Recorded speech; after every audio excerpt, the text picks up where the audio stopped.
Uncle Nearest, they do it again. Uncle Nearest and Fawn Weaver. If there's one thing that I've learned about this brand and Fawn as a person from what I've read and what I've seen and all that stuff is that you should never underestimate them. The brand and the things that they are doing is absolutely amazing, but getting to know Fawn, the person, and just her drive and ambition and just willingness to, no matter what people say or that it's not going to work or whatever negative energy they bring, she just matches that 10 times over with the positive energy.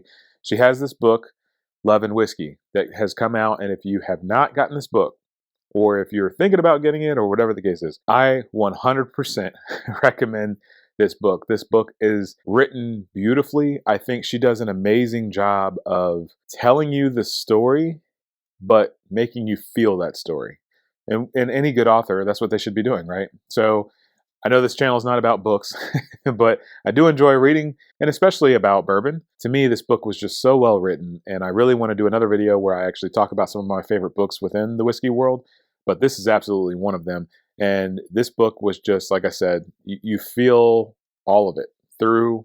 She does a great job of making you feel like you're there and making you feel like you are just in the middle of this story and watching it unfold.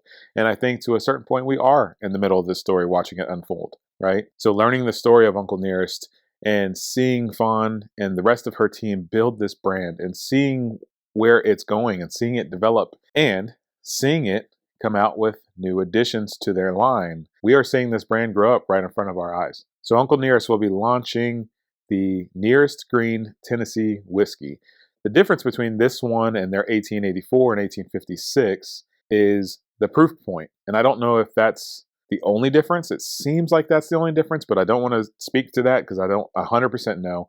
But the proof point. So this bottle that they are releasing is a green label, and it'll actually be 84 proof.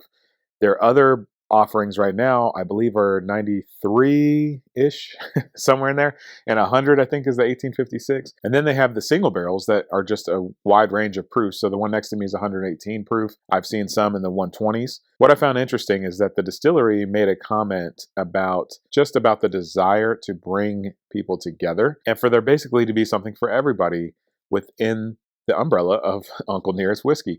And I think they've done a fantastic job of this. I've made a lot of videos in the past where I've talked about, all these limited releases. As a bourbon nerd, I love it, right? But it's very frustrating when when I'm either trying to recommend it, like let's say I can find it and I recommend it or I don't recommend it or whatever the case is, and it doesn't matter. People can't find it anyway. So that part of it kind of hurts a little bit.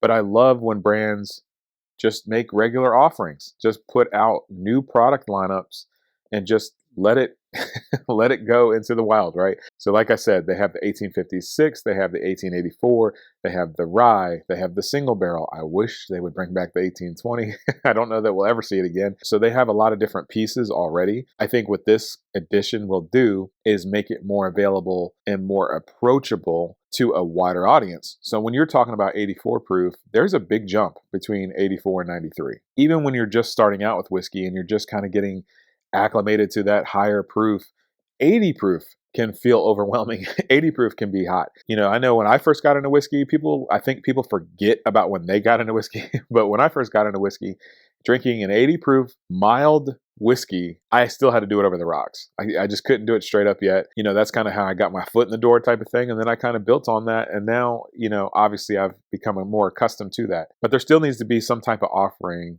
that's good quality at lower proofs. That there's still a need for that, and there's still a reason why a lot of those whiskeys are some of the higher selling whiskeys around the world. I think that it helps with that piece of it, and I also think that the price point will continue to help drive people to this category. The whiskey category needs introductory bourbons. We need, not everything can be a limited release. We need bottles that can just get people familiar with a brand, familiar with a category. And when you're talking about Tennessee whiskey as a category, it's been dominated by Jack Daniels. You have George Dickel that kind of comes into the fold. So I think when you're talking about Tennessee whiskey as a category, I think that it still seems very young to me. And I think people are still learning about that. And so when you take a certain profile of Jack Daniels or you take a certain profile of George Dickel, and there's a lot of people that say, yeah, but I don't really like that. And I was one of them. I was one of these people that said, I tried Jack Old Number 7 and just, yeah, it's not for me. Then I started exploring other profiles and other Jack Daniel products, and I realized, like, oh, this is actually really good. I actually really enjoy a lot of these, and I think this is going to be no different. A lot of people are going to be introduced to the category. They're going to be drawn to the story. They're going to be drawn to the brand because of that. But then once they get there, they're going to find a wide variety of products, and they're going to figure out what's more suitable for them. I think the other piece of this too, when you talk about the 1856 at least, it's a little bit on the pricier side. The single barrels, a little bit on the pricier side. 1884 is, I believe, in the $30 range-ish.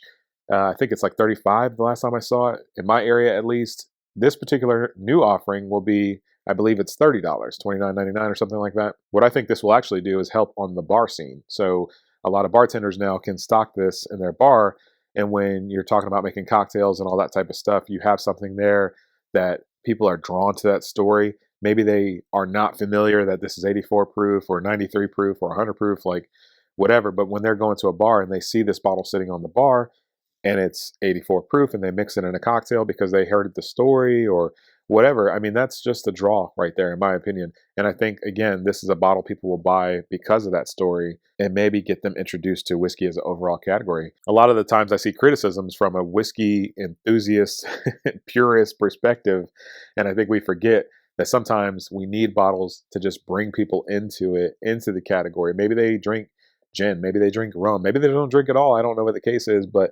they've heard the story. Now they need to find something that matches, that they're familiar with. You get something that's a lower proof, you get them in, and then from there they can say, I think I want to try some of the other products. So yeah, 93 is not too bad, 100 is not too bad. And you kind of go from there. But anytime a brand offers a new bottle that's just readily available, I absolutely love it. And again, the story is amazing. If you get a chance to buy this book, please buy it. Please read it. It was absolutely amazing. Fawn is just doing her thing. And I think from even a business perspective, for me in my real world, my real life, she's just such an inspiring person.